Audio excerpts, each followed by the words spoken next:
Moi kaikki, mä oon Veera Kangasalta ja mä oon 11 lokakuun 21. päivä, mä täytän 12.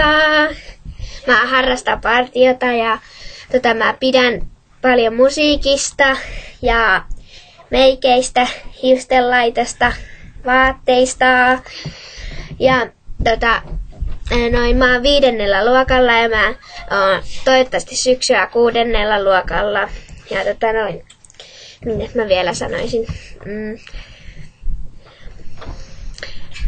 Mä pidän paljon musiikista, mä en pidä sellaisesta tollasesta niin kuin överihevistä. Mutta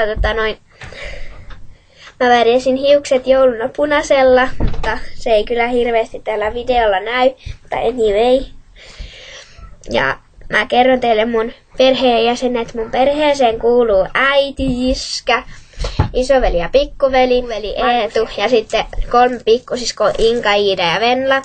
Ja sitten mitäs mä vielä? No, mä oon haaveillut tästä videoblogin tekemisestä jo jonkin aikaa, mutta näitä videoblogeja säännöllisesti. Ja kysykää noissa kommenteissa, mitä te haluatte tietää musta ja mistä mä pidän, niin sitten ne tulee siinä seuraavassa videossa. Mutta nähdään pian. Heippa!